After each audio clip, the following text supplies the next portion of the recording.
Hello everyone, welcome to the A grade learning. मैं आज नई वीडियो के साथ आ गया हूं आपके साथ, जो कि हमारे बिजनेस टर्म्स से भी रिलेटेड है, जो एंटरप्रेन्योरशिप डेवलपमेंट और बीटेक में भी ये कोर्स इस बार चलाया जा रहा है। तो आइए इसके बारे में हम लोग थोड़ा डिटेल में जानते हैं। और इसका यूनिट 1 मैं चैप्टर वाइज और यूनिट वाइज इसका कोर्स अपलोड करता रहूँगा। आप प्लीज़ जरूर देखिएगा हमारी वीडियो को। और अभी तक किसी ने लाइक, सब्सक्राइब और शेयर नहीं किया है तो प्लीज़ जाके इसको लाइक और सब्सक्राइब करिएगा और वीडियो में आखिरी तक बने रहिए कि इस पूरा आपको ये यूनिट 1 समझ में आ जाए। Let's start. Entrepreneur, actually entrepreneur क्या होता है, ये फ्रेंच वर्ड से डिस्क्राइब किया गया है, डिराइव किया गया है, जिसको कहते हैं एंटरप्रेन्योर।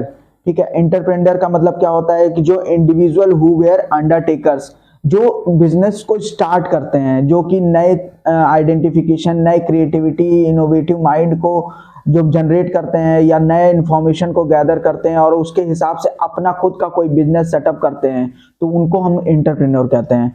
तो एक साइंटिस्ट ने बोला था इसके बारे में, एक डेफिनेशन उन्होंने दिया था। क्या होता है, entrepreneur is an individual who form an organisation for commercial purpose. मतलब एंटरप्रेन्योर वही होते हैं जो कि एक ऑर्गेनाइजेशन, एक फर्म, एक इंडस्ट्री को सेटअप करते हैं फॉर द कॉमर्शियल पर्पज। मतलब मार्केट के हिसाब से वो कोई एक ऐसी इंडस्ट्री को सेटअप करना शुरू करते हैं। तो ऐसे तो एंटरप्रेन्योर, हमारे पास एक और डेफिनेशन है कि Entrepreneur is a change agent transform resources into a useful goods and services। जहाँ पे हम लोग यूजफुल एंड गुड्स सर्विसेज की बात करते हैं, जहाँ पे हमें कोई प्रोडक्ट मिलता है या ऐसा कोई ऑर्गेनाइजेशन जो हम लोग अपनी इंडिया को या अपनी कंट्री को सर्व करते हैं इन अ मार्केट, तो वो एंटरप्रेन्योर होता है। ठीक है, इसके कुछ कैरेक्टरिस्टिक्स आते हैं, मतलब क्या क्या फीचर्स हो सकते हैं एंटरप्रेन्योर के। पहली चीज तो एंटरप्रेन्योर जो भी होता है वो हमेशा सक्सेस के लिए ही सोचता है कि उसको आने वाले समय में सिर्फ और सिर्फ सक्सेस ही चाहिए। Secondly, urge to learn new things, मतलब वो हमेशा, जो एंटरप्रेन्योर होता है, जो क्रिएटिव माइंडसेट के लोग होते हैं, वो हमेशा कुछ ना कुछ नया सीखने की कोशिश करते रहते हैं। ऑलवेज इनोवेटिव, वो उनके पास जो भी दिमाग होता है या जो भी इंफॉर्मेशन होती है, उनका जो माइंड होता है, वो हमेशा कुछ इनोवेटिव सोचता है। इनोवेटिव का मतलब क्या हो गया, जो कोई चीज, जो भी प्रोडक्ट या कुछ ऐसा टर्म जो मार्केट में अभी तक नहीं आया हुआ है, बट उसको हमें मार्केट में लॉन्च करना है एज पर द ह्यूमन या मार्केट रिक्वायरमेंट। ठीक है, तो वो होता है इनोवेशन और ऑलवेज इनोवेटिव होता है कैरेक्टरिस्टिक्स। प्रॉब्लम सॉल्विंग एबिलिटी होता है, जो भी एंटरप्रेन्योर होते हैं उनका एक क्रिएटिव माइंड होता है और उनके पास हमेशा हर प्रॉब्लम का सोल्यूशन अवेलेबल रहता है। इसके अंदर अब एंटरप्रेन्योरशिप क्या होता है, एंटरप्रेन्योरशिप का मतलब ही एक क्रिएटिव एक्टिविटी है, जहां पे हम लोग कोई अपना एक्टिविटी या एंटरप्रेन्योर जो होता है वो एक्टिविटी परफॉर्म करता है। Means the function of creating something new, जहां पे कोई चीज नई बनाई जाती है। It's a kind of organisation. ठीक है, ओपनिंग न्यू मार्केट, जहां पे हम लोग मार्केट को इस्टेब्लिश करते हैं, नई मार्केट जनरेट करते हैं, वही क्या होता है, एंटरप्रेन्योरशिप होता है। ठीक है, आइए नेक्स्ट देखते हैं टॉपिक क्या आता है कि इसके कुछ कैरेक्टरिस्टिक्स होते हैं एंटरप्रेन्योरशिप के। एंटरप्रेन्योरशिप मतलब जो ऑर्गेनाइजेशन है वो क्या क्या चीजें एक्सेप्ट करता है, क्या क्या फीचर्स होते हैं उसके। पहली चीज तो हम लोग देख रहे हैं कि एक्सेप्टिंग चैलेंजेस। जो भी एंटरप्रेन्योरशिप होते हैं वो एक्सेप्ट करते हैं चैलेंजेस को। जितने भी चैलेंजेस हमारे मार्केट में फेस किए जा रहे हैं, ह्यूमन के डेली लाइफ में फेस किए जा रहे हैं, वो चैलेंज को एक्सेप्ट करते हैं और उस पर कुछ वर्क करते हैं। एंटरप्रेन्योरशिप क्या होता है, एक रिस्क टेकिंग एनवायरनमेंट होता है। ठीक है, जहां पे जो भी ऑर्गेनाइजेशन सेटअप करता है एंटरप्रेन्योर, वो हमेशा रिस्क लेके ही करता है कि वो मार्केट आगे बढ़ेगी या नहीं बढ़ेगी, तो वो एक कैरेक्टरिस्टिक होता है। सेकंड है डिसीजन मेकिंग। एंटरप्रेन्योर हमेशा एक डिसीजन मेकर होता है, जो कि अपनी ऑर्गेनाइजेशन के लिए, मार्केट के लिए, अपनी इंडिया की इकोनॉमी के लिए या फर्दर कंट्री के इकोनॉमी के लिए भी सोचता है, जिस भी कंट्री में वो ऑर्गेनाइजेशन या फर्म सेटअप हो रहा होगा। It is a skilful management. Entrepreneurship वही होता है, ऑर्गेनाइजेशन वही होता है जहां पे स्किल्स की बात की जाती है, स्किल को मैनेज करने की बात की जाती है। डिफरेंट एम्प्लॉय होते हैं, डिफरेंट एम्प्लॉय के पास डिफरेंट स्किल्स होती हैं, तो उनके मैनेजमेंट की बात एंटरप्रेन्योरशिप में भी की जाती है। Secondly, it's organisation. मैं आपको पहले ही बता चुका हूं एंटरप्रेन्योरशिप क्या मतलब है। इट्स ऑर्गेनाइजेशन, ये एक टाइप का फर्म है, इंडस्ट्री है या ऑर्गेनाइजेशन होती है। सेकेंड मोस्ट इंपॉर्टेंट, मैं फेजेस की बात करूंगा। ये एग्जाम पॉइंट ऑफ व्यू के पॉइंट है, बहुत ही इंपॉर्टेंट है। फेजेस क्या क्या होता है एंटरप्रेन्योरशिप डेवलपमेंट के? तो पहला होता है इनिशियल फेज, सेकंड होता है डेवलपमेंट फेज और सपोर्ट फेज।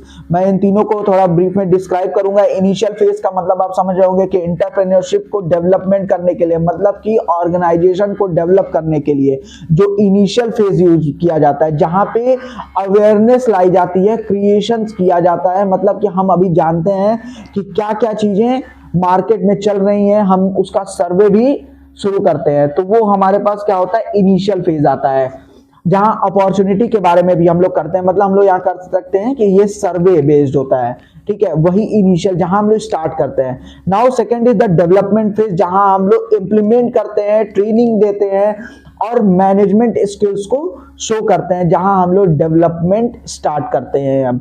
जो भी प्लानिंग आपने किया होगा, जो भी आपने सर्वे परफॉर्म किया होगा, उसका डेवलपमेंट शुरू करते हैं। That is the development phase. Second क्या होता है, सपोर्ट फेज। सपोर्ट फेज का मतलब क्या होता है, जहां पे इंफ्रास्ट्रक्चरल सपोर्ट दिया जाता है किसी के थ्रू, या हम लोग नई एंटरप्राइज को जब स्टेब्लिश करते हैं तो वहां पे कुछ एग्जिस्टिंग यूनिट्स की जरूरत होती है, नए नए इंफ्रास्ट्रक्चर की जरूरत होती है, काउंसलिंग की जरूरत होती है कि हम लोग ऑर्गेनाइजेशन में हमें कितने इंफ्रास्ट्रक्चर, कितने प्रोडक्ट, कितनी नई नई इनोवेशन या क्रिएटिव चीजों की जरूरत है, उसकी एक काउंसलिंग करते हैं और उसके हिसाब से हमें सपोर्ट की जरूरत पड़ती है। कोई जैसे कोई भी एंटरप्रेन्योर होता है, उसको एक गाइडेंस भी कहीं ना कहीं चाहिए होती है कि मुझे कोई नई नई चीजें बताए। जैसा कि मैंने अभी कैरेक्टरिस्टिक्स में बताया था आपको एंटरप्रेन्योर की, वो क्या होते हैं, क्रिएटिव थिंकर होते हैं, न्यू थिंग सीखने के लिए बहुत ही एग्रेसिव होते हैं हमेशा। एक क्वेश्चन आता है हमेशा एग्जाम में पूछा जाता है, बहुत ही इंपॉर्टेंट क्वेश्चन है कि entrepreneur are made not born. इस पे आपको एग्जाम में कमेंट, मतलब आपको एक्सप्लेन करना होगा कि इस स्टेटमेंट का मतलब क्या हुआ।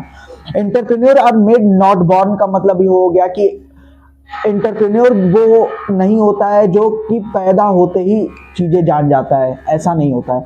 एंटरप्रेन्योर वो होता है जो कि अपने इन्वायरमेंट, अपनी सोसाइटी के हिसाब से चीजों को सीखता है, ठीक है। एंटरप्रेन्योर का मतलब ही है ऑर्गेनाइजेशन को वो तभी एस्टेब्लिश करता है जब वो खुद अपने रियल वर्ल्ड में उस सिचुएशन को क्या करता है, फेस करता है। तो डेफिनेटली एंटरप्रेन्योर आर मेड, वो एंटरप्रेन्योर जब सोसाइटी में किसी चीज की कमी आती है, जब सोसाइटी में वो चीज अवेलेबल नहीं होता है जो लोगों को रिक्वायर्ड है, या मार्केट में वो चीज अवेलेबल नहीं हो पा रही है जो कि लोगों के लिए बहुत ही हेल्पफुल हो सकती है, उसको डेवलप करने का एक तरीका, उसको नए तकनीक के थ्रू या नई टेक्निक्स के थ्रू हम लोग मार्केट में लेके आते हैं, वही क्या होता है, एंटरप्रेन्योर होता है। तो बेसिकली एंटरप्रेन्योर वो ही होते हैं जो कि सिचुएशन और अपने इन्वायरमेंट को देख करके कुछ नई चीजें, नया एंटरप्रेन्योरशिप या ऑर्गेनाइजेशन को स्टार्ट करते हैं या एस्टेब्लिश करते हैं और नए प्रोडक्ट को मार्केट में लॉन्च करते हैं। So that is the entrepreneur are made not to born, ठीक है। तो आप इस पे, ये नया टॉपिक है, ये नया क्वेश्चन है, आप इसको बढ़िया से एक्सप्लेन कर सकते हैं अपने एग्जाम में। नेक्स्ट पॉइंट पे हम लोग चलते हैं। अब ये भी एक इंपॉर्टेंट टॉपिक है, थ्योरीज क्या होती हैं, थ्योरीज ऑफ एंटरप्रेन्योरशिप। इसमें तीन टाइप की थ्योरी मैं पढ़ता हूँ। हम लोग जानते हैं इकोनॉमिक थ्योरी होती है, सोशियोलॉजिकल थ्योरी होती है और साइकोलॉजिकल थ्योरी होती है। इकोनॉमिक थ्योरी का मतलब आप समझ रहे हो, जहाँ पे इकोनॉमिक की बात की जाती है, किसी भी एंटरप्राइज में, किसी भी ऑर्गेनाइजेशन में इकोनॉमिक की जरूरत बहुत ही इंपॉर्टेंट है। इकोनॉमिक के बिना मतलब क्या है, पैसा, ठीक है। इकोनॉमिक कंडीशन कैसी है, अगर हमारे पास जो भी कंपनी में फर्म स्टार्ट कर रहा हूं उसकी इकोनॉमिक कंडीशन या मार्केट की इकोनॉमिक कंडीशन वो फेवरेबल नहीं है हमारे हिसाब से, तो हम एक एंटरप्रेन्योरशिप या एक ऑर्गेनाइजेशन को सेटअप करने में फेल हो सकते हैं। सेकेंड क्या है, साइकोलॉजिकल थ्योरी। साइकोलॉजिकली का मतलब क्या होता है कि हम लोग जो माइंडसेट से कोई चीज सोचते हैं, या हम लोग मार्केट में जब जाते हैं तो लोगों के थॉट्स को देखते हैं, लोगों के हैबिट्स को देखते हैं, उनके माइंड को पढ़ते हैं, उनके माइंड को रीड करने की कोशिश करते हैं कि हमें मार्केट में क्या क्या जरूरत है या कंज्यूमर को क्या क्या चीजें नेसेसरी हैं। तो उस हिसाब से हम लोग कोई एस्टेब्लिशमेंट करते हैं ऑर्गेनाइजेशन की, तो वो क्या होता है, साइकोलॉजिकल थ्योरी होता है। एंड थर्ड होता है सोशियोलॉजिकल थ्योरी। सोशियोलॉजिकल का मतलब जो हम कल्चरल बेस देखते हैं, हमारा कल्चर, हमारी ट्रेडिशन को जो फॉलो नहीं कर रहा होगा, या हमें जब उसको आगे बढ़ाना होता है, जैसे कि हमने मार्केट में क्या देखा, हमने अभी अंबानी एंड ग्रुप ने एक नया फर्म स्टार्ट किया है, Nita Ambani and cultural society या कल्चरल फर्म स्टार्ट किया है। उसमें उन्होंने अपने कल्चर को, अपने ट्रेडिशन को आगे लाने के लिए बात किया है और उसके हिसाब से एक ऑर्गेनाइजेशन को उन्होंने सेट किया है। तो वो उस टाइप के सोशियोलॉजिकल थ्योरी को हम लोग जब ग्रैब करते हैं या जानते हैं, या कोई एंटरप्रेन्योर जानता है और उस हिसाब से ऑर्गेनाइजेशन को सेटअप करता है, तो that is called the sociological theory. अब हम लोग एक बात करेंगे कुछ टॉपिक की, जो कि small and large scale industry होती है, जो मार्केट में बहुत ही सारा टाइप की इस इंडस्ट्री सेटअप की जाती है।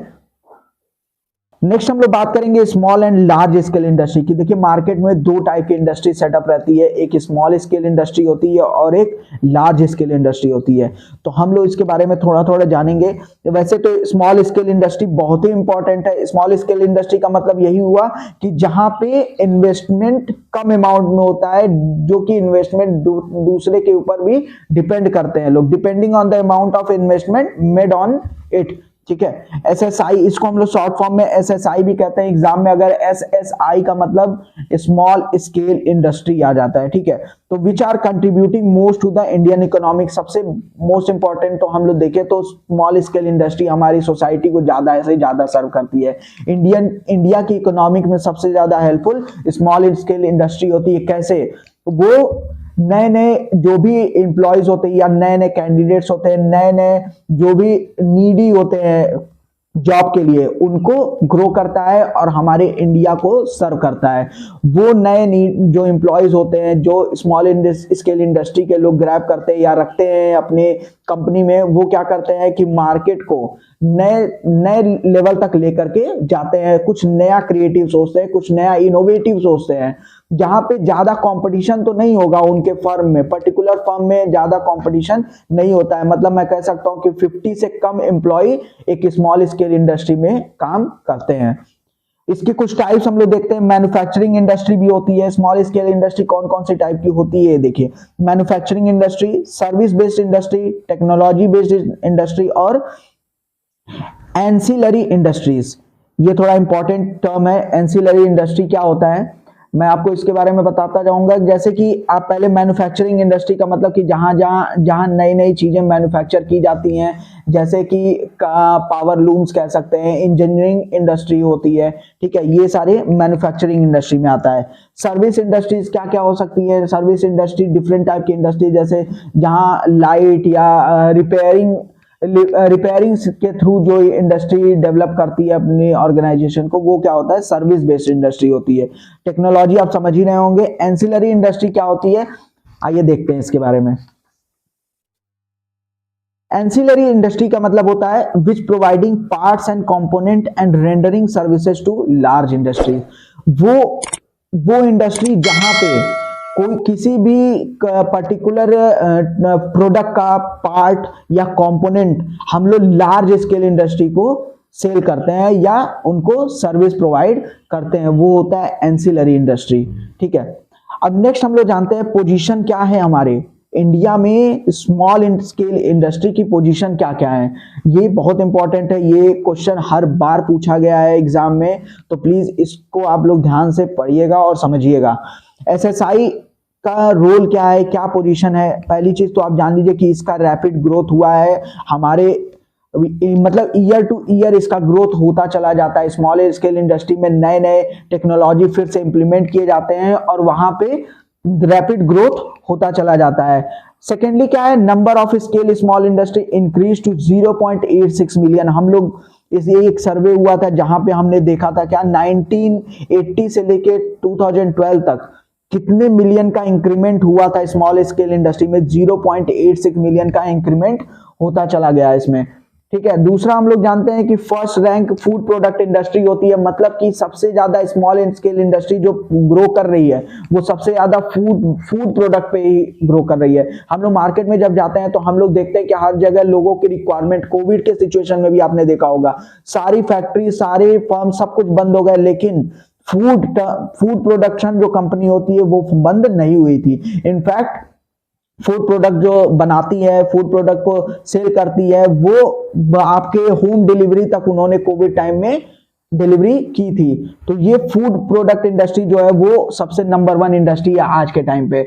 सेकेंडली हम लोग जानते हैं पहले तो 45 to 50% of experts are contributed to the SSI industry, ठीक है। स्मॉल स्केल इंडस्ट्री में 45 से 50% जो भी इंडियन एक्सपोर्टर होते हैं वो कंट्रीब्यूट कर रहे हैं आज की डेट में। तो स्मॉल स्केल इंडस्ट्री बहुत ही इंपॉर्टेंट इंडस्ट्री है जो कि हमारे इंडिया के इकोनॉमिक्स में हेल्पफुल होती है। अभी हम लोग इसके बारे में थोड़ा सा और जानेंगे। लार्ज स्केल इंडस्ट्री जान जाते हैं। हमें पता है लार्ज स्केल इंडस्ट्री क्या होती है, जहां पे पर्सन और कैपिटल लार्ज नंबर में होते हैं। कैपिटल का मतलब आप जानिएगा, ये 2 नंबर में भी पूछ सकता है। जो टेक्निकल बैकग्राउंड से है उनको थोड़ा दिक्कत होती है, बट मैं बता देता हूं कैपिटल मतलब क्या होता है। कैपिटल का मतलब होता है कि कंपनी स्टार्ट करने के लिए आपको जितना मनी लगा, ठीक है, जितना पैसा आपको अपनी फर्म स्टार्ट करने के लिए लगा है उसी को हम कैपिटल कहते हैं, ठीक है। Second, complete work through large machines. Large scale में क्या होता है, लार्ज स्केल इंडस्ट्री में नए नए मशीन्स, बड़े बड़े मशीन्स पे वर्क किया जाता है। इनफैक्ट स्मॉल स्केल इंडस्ट्री में ऐसा नहीं होता है, जहां पे लाइक टेक्सटाइल कंपनी होती है और कॉटन इंडस्ट्री होती है और बहुत ही बड़ी बड़ी large scale industry, large firms होती हैं जो कि वर्क कर रही होती हैं, ठीक है।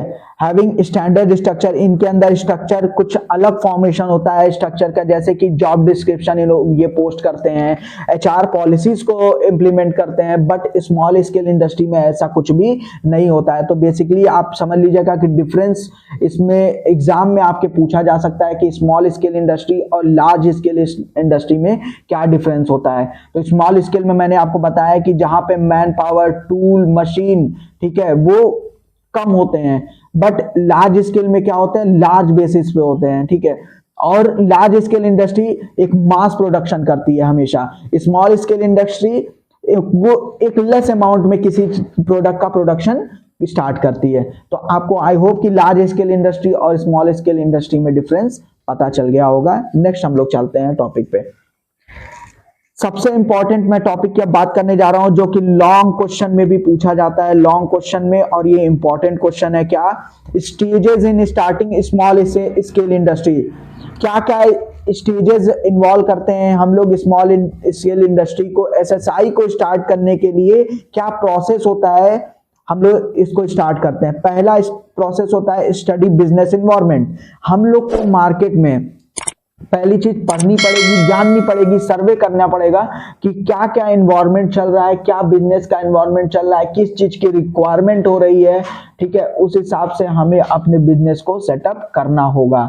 सेकेंड स्टेज देख रहे हैं कि इम्प्लीमेंटेशन एंड फिजिबल आइडिया। हमें इम्प्लीमेंट करना पड़ेगा वो आइडिया जो हमने सर्वे किया था मार्केट से, जो हमने मार्केट एनवायरनमेंट से सर्वे किया था, उस सर्वे को हमें क्या करना है, इंप्लीमेंट करना है, आइडिया जनरेट करना है। वहां से आइडिया ले आना है कि अब हम लोग क्या ऐसा प्रोडक्ट लॉन्च करें जो कि मार्केट के लिए और कस्टमर और कंज्यूमर के लिए यूजफुल होगा, ठीक है।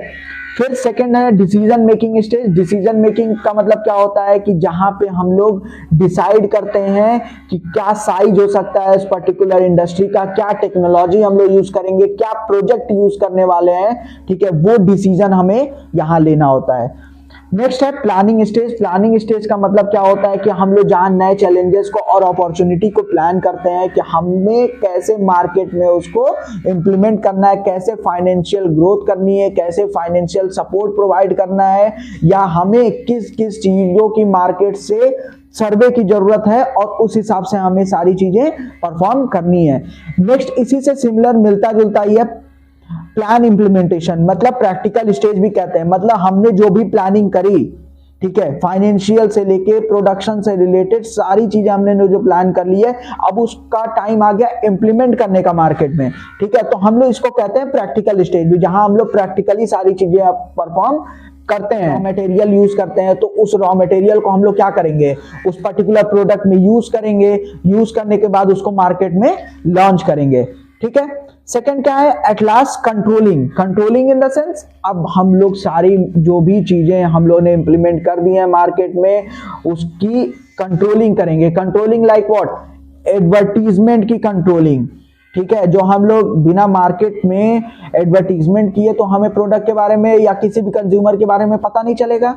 ठीक है भाई, जो भी हम लोग प्रोडक्ट लॉन्च कर रहे हैं मार्केट में तो उसके बारे में अवेयरनेस भी तो करानी है। तो अवेयरनेस कैसे होगी? अवेयरनेस हमें एडवर्टीजमेंट के थ्रू होगी। ठीक है, तो इसमें हम लोग मार्केटिंग स्ट्रैटेजी को कंट्रोल करते हैं, डिफरेंट एट्रीब्यूशन या जो भी हम लोग ग्रोथ परफॉर्म कर रहे हैं उस ग्रोथ को हमें कंट्रोल करना है कि कितना ग्रोथ हो रहा है। उसके हिसाब से हमें फिर से कोई प्लानिंग सेटअप करनी पड़ेगी कि हाई से हाई रेवेन्यू जनरेट हो किसी भी ऑर्गेनाइजेशन का। ठीक है, ये आई होप कि प्रोसेस आपको समझ में आ गया होगा। इसके बारे में एक्सप्लेन करने के लिए एग्जाम में जरूर आता है, प्लीज इसको ध्यान से पढ़ लीजिएगा। मैं इसके नोट्स आपको अपलोड कर दूंगा, प्लीज लिंक में जाकर के नोट्स आप इसको देख सकते हैं और हमारे टेलीग्राम चैनल से भी आप ये नोट्स पा जाएंगे।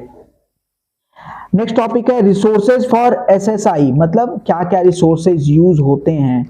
ठीक है, स्मॉल स्केल इंडस्ट्री में फिजिकल रिसोर्स यूज होता है, टेक्निकल रिसोर्स यूज होता है, मैन पावर होता है, फाइनेंशियल सपोर्ट होता है। मतलब फिजिकल, अब ये जानिए कि फिजिकल रिसोर्सेज का मतलब क्या हो गया, जहां पे हमें रिक्वायरमेंट होती है क्या, किसी भी ऑर्गेनाइजेशन को सेटअप करने के लिए, जैसे लैंड हो गया, बिल्डिंग हो गया, उसको हम लोग प्लान करना पड़ता है एज अ फिजिकल रिसोर्स।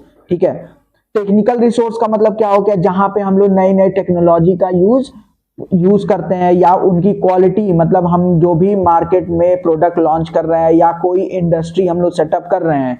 ठीक है, उस इंडस्ट्री में हम लोग बहुत सारी चीजें, बहुत सारे टेक्नोलॉजी का भी यूज करते हैं। जैसे कि हमें मान लीजिए प्रेजेंटेशन परफॉर्म करनी है, हमें प्रोडक्ट के बारे में प्रेजेंटेशन देनी है किसी भी मीटिंग में, तो हम लोग उस टाइम पे क्या करेंगे, अगर हमारे पास फैसिलिटी नहीं होगी, हमारे पास टेक्नोलॉजी नहीं होगी या हमारी ऑर्गेनाइजेशन ने उस पर्टिकुलर एम्प्लॉय को कोई फैसिलिटी प्रोवाइड नहीं करी होगी तो वो अपनी बात को सही तरीके से नहीं रख पाएगा।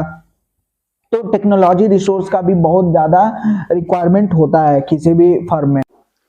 नेक्स्ट आता है man power resource. Man power resource का मतलब क्या हो गया भाई, जहां पे परफॉर्म या एम्प्लॉय वर्क कर रहे होंगे। ठीक है, मैन पावर, लोगों की क्वालिफिकेशन, नॉन टेक्निकलिटी, सारी चीजें हम लोग उसमें जानते हैं कि मैन पावर पर्टिकुलर एम्प्लॉय के पास कितना क्वालिफिकेशन है, कितना उनके पास नॉलेज है, कितनी वो हमारे ऑर्गेनाइजेशन को ग्रोथ करा सकता है। ठीक है, तो वो मैन पावर रिसोर्स में आता है।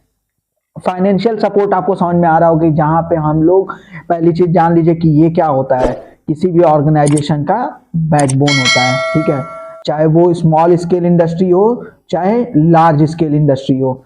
ठीक है, तो फाइनेंशियल सपोर्ट बहुत ज्यादा जरूरी है। फाइनेंशियल टर्म, ये टर्म ही बहुत इंपॉर्टेंट है कि जहां पे हमें किसी भी ऑर्गेनाइजेशन को आगे ले जाने के लिए या किसी भी प्रोडक्शन को करने के लिए फाइनेंस की जरूरत पड़ती है या और मनी की जरूरत पड़ती है।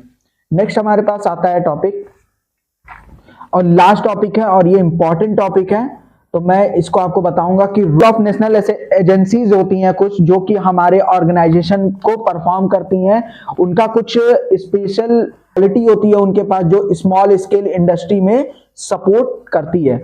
तो पहला जो आता है वो DIC आता है। DIC का मतलब क्या हो गया, डिस्ट्रिक्ट इंडस्ट्री सेंटर। ठीक है, डिस्ट्रिक्ट इंडस्ट्री सेंटर्स क्या करते हैं, वो हेल्प करते हैं to prepare a project and technical support services, जहां पे वो प्रोजेक्ट और टेक्निकल सपोर्ट प्रोवाइड करते हैं। नेक्स्ट आता है TCO, टेक्निकल कंसल्टेंसी ऑर्गेनाइजेशन। ये प्रोजेक्ट को फॉर्मुलेट करते हैं और उसको इंप्लीमेंट करवाने में स्मॉल स्केल इंडस्ट्री की हेल्प करते हैं। नेक्स्ट आता है SFC, स्टेट फाइनेंशियल कॉर्पोरेशन, जहां वो प्रोवाइड करते हैं लोन, किसको, स्मॉल स्केल इंडस्ट्री को। भाई जब तक लोन, भाई कोई भी फर्म, कोई भी ऑर्गेनाइजेशन या कोई भी एंटरप्रेन्योर, उसके पास कोई पैसा रखा तो है नहीं घर में। ठीक है, जब पैसा नहीं रखा है तो वो कहीं ना कहीं से तो लोन लेगा, कोई इन्वेस्ट करेगा उसके ऑर्गेनाइजेशन में, तभी वो अपनी ऑर्गेनाइजेशन को क्या करेगा, ग्रो कराएगा। तो वो लोन लेता है, तो वो कौन से कॉर्पोरेशन होते हैं, स्टेट फाइनेंशियल कॉर्पोरेशन होते हैं जो कि लोन प्रोवाइड करते हैं। नेक्स्ट है SISI, small industries service institute. ठीक है, स्मॉल इंडस्ट्री मतलब prepare a design and layout of the product, मतलब कि ये इंडस्ट्री क्या होता है, ये इंस्टीट्यूट क्या करते हैं, जो भी प्रोडक्ट हम लोग लॉन्च करने वाले होते हैं उसकी डिजाइन को और उसके लेआउट को प्रिपेयर करते हैं। नेक्स्ट आता है national small industries corporation, NSIC। ये क्या करते हैं, ये वर्कर को हेल्प करते हैं जो भी मॉडर्न मशीनरी यूज की जाती है लार्ज स्केल इंडस्ट्री में चाहे स्मॉल स्केल इंडस्ट्री में, जो भी नए नए मॉडर्न मशीनरी यूज करते हैं, नए नए मशीन्स का यूज होता है, वो बहुत सारे एम्प्लॉय वह उसको चला नहीं सकते हैं, ठीक है, चला नहीं पाते हैं, तो वो क्या करा जाता है, ये कॉर्पोरेशन, ये इंडस्ट्री क्या करती है, उनको ट्रेनिंग प्रोवाइड करती है, ठीक है। नेक्स्ट आता है SIDO, small industries development organisation. ये production and marketing of the product, मतलब कि अब प्रोडक्ट की जो मार्केटिंग होती है, उनकी प्रोडक्शन और जो भी प्रमोशन एडवर्टीजमेंट होता है उसके बारे में ध्यान देता है। और नेक्स्ट एट लास्ट होता है नाबार्ड, जो कि बहुत इंपॉर्टेंट है, ये पूछ भी सकता है एग्जाम में, और आप आई होप कि टेक्निकल जो फील्ड से बिलोंग करते हैं उन्होंने लास्ट ईयर भी इसके बारे में पढ़ा था लास्ट सेमेस्टर में। तो इनका फुल फॉर्म क्या होता है, national bank for agriculture and rural development. ये बेसिकली करते क्या है कि ये कैपिटल और हेल्प प्रोवाइड करते हैं किसमें, रूरल एरियाज के लोगों को, जो रूरल एरिया में अपने ऑर्गेनाइजेशन की या कोई छोटे छोटे स्केल इंडस्ट्री को सेटअप करना चाहते हैं, तो उनको वो कैपिटल और हेल्प प्रोवाइड करते हैं कि वो सही तरीके से मार्केट की नीड को पूरा कर पाए। सो आज के लिए इतना ही, बाकी हम लोग वीडियो के साथ नेक्स्ट यूनिट की वीडियो के साथ मैं फिर आपके साथ आऊंगा। प्लीज इस वीडियो को लाइक, सब्सक्राइब और ज्यादा से ज्यादा शेयर करें। Thank you.